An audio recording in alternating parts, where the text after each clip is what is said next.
Well, I work hard and I do work out harder every day. I party harder. So for me, it's about a good balance between working officially very hard, enjoying life in after office hours, and doing physical exercise. That to me is very critical.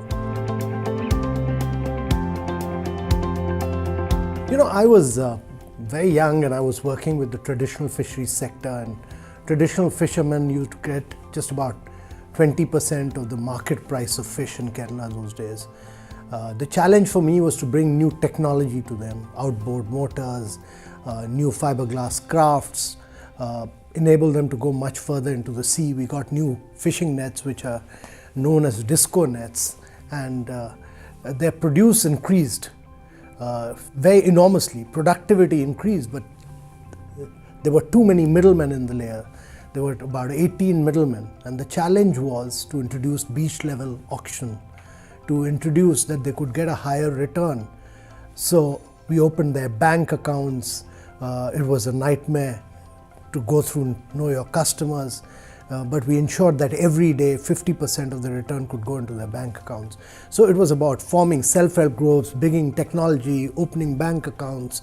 It was ensuring that they get higher returns. And for fisherwomen, it was very difficult for normal buses for them to travel in with their fish baskets. So we introduced fisherwomen buses, and today about 24 buses run in the city of Trivandrum only for fisherwomen.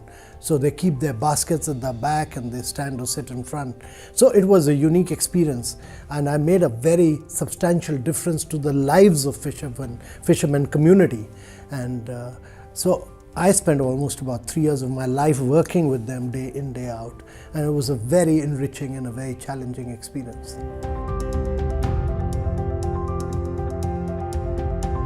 So my father was in the government and my mother was an academician. She was a principal of a college, she was a Fulbright scholar. So we imbibed all the middle class values of integrity, of really whatever you do, do it to the best of your ability. And from my alma mater, it was about excelling in life, it was about working with passion, and bringing in your tremendous amount of energy in whatever you do. And I think that's what I've tried to do in my career as well. That live with integrity, work hard, make a difference to people, and make a difference to the country. So, I do take a holiday. I take holiday with my family once in a while. We'd recently gone to Andamans, where I combined work with a little bit of pleasure. And around New Year's, I plan to go to Lakshadweep as well. I do take a break, but every day, while I work very hard, I work from about 9 a.m. in the morning to about 9 p.m. in the evening. I get up early, and from 6 to 8:30 is totally my time. So I do my exercise, some days I do my yoga, and in Sundays like today, I went and played 18 holes of golf. So I believe that it's very important to do hard physical exercise, and you must sweat it out, and you must enjoy life.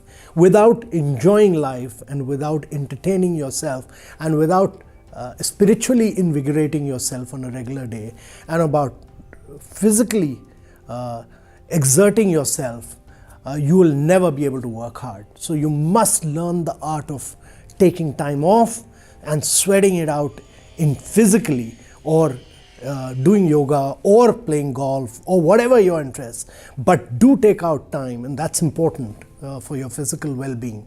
And without physical well-being, there cannot be excellence in life.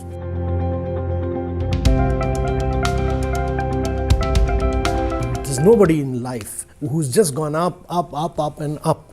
I mean, there are bound to be downs, and there'll be sharp downs in life. And actually, for me, when I got posted as Secretary Tourism in Kerala, that was actually meant to be a punishment posting.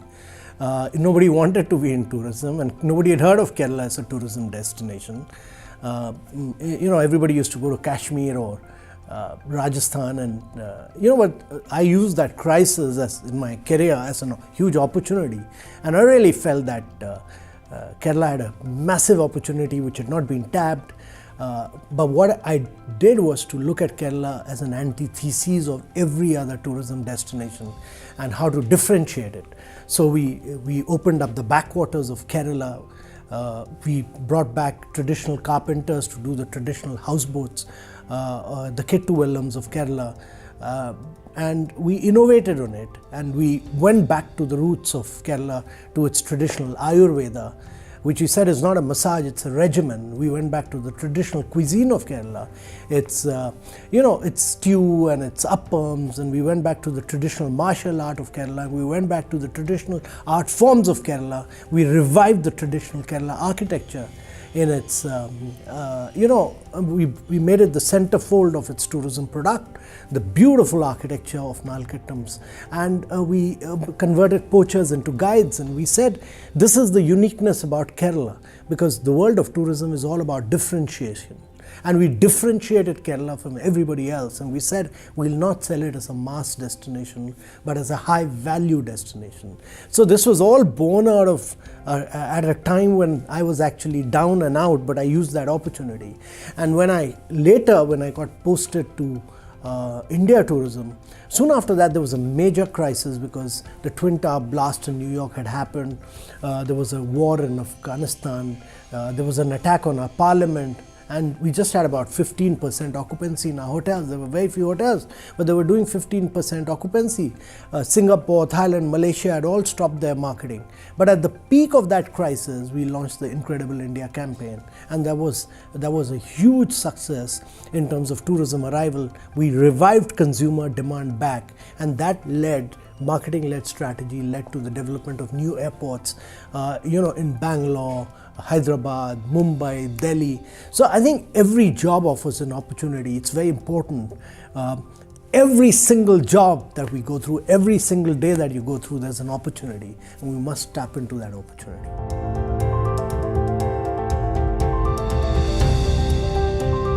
We are growing at about 7.5% per annum. But India's challenge is to grow at very high rates of 9 to 10% per annum, year after year, for 3 decades or more. And, we're passing through a window of demographic transition, which rarely happens in history. Very young population. Our average age is 29. But it's not possible to do this without our women contributing much more significantly to our GDP. Women in India contribute only 22% to our GDP. Their contribution to GDP must go up to 48%, which is the worldwide average. And once that happens, there will be a huge growth, and if we were to bring it to an average of 48%, women will contribute to as much as US $700 billion to India's growth. So my view always has been that it's a huge responsibility for the men of India to ensure that we provide better nutrition. We are caught up in a huge cycle of malnutrition. We ensure that women get educated. We pursue this whole policy of Beti Bachao, Beti Padhao, and ensure that women get into decision-making roles. And, the women, wherever we've given them an opportunity, have actually done much better than men. And therefore, we must open up all opportunities for women to perform and excel in life in India. And if that happens, India will be a transformed country.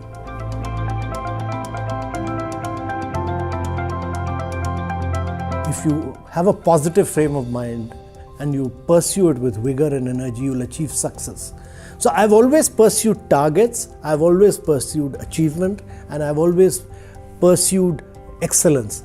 And I think for that to happen, you need a great team. Without a great team, it will never happen.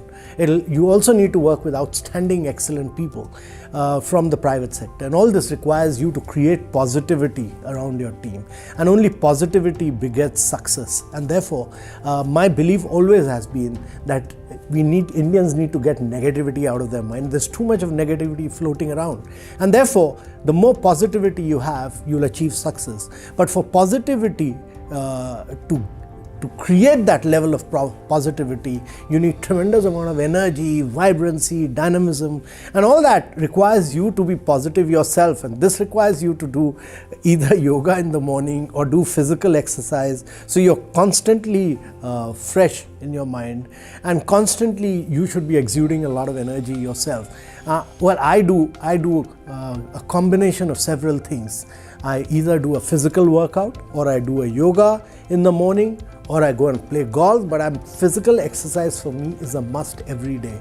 So 6 o'clock to 8:30 is my personal time. I don't allow anyone to get into that.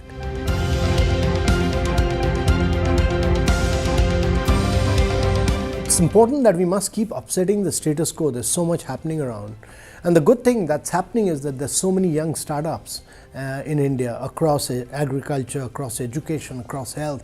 And many of them are doing tremendous amount of work in disruption. Constantly we must strive for this, because technology enables you to leapfrog. And India is the only way we can grow at high rates, and only way we can catch up with the rest of the world, is if we use technology to leapfrog.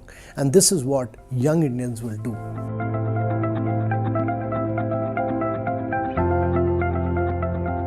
Just be positive, exude positive energy, keep doing new innovative things, and do what you think is right. You don't necessarily have to listen to your dad or your elder generation, but bring out all positivity.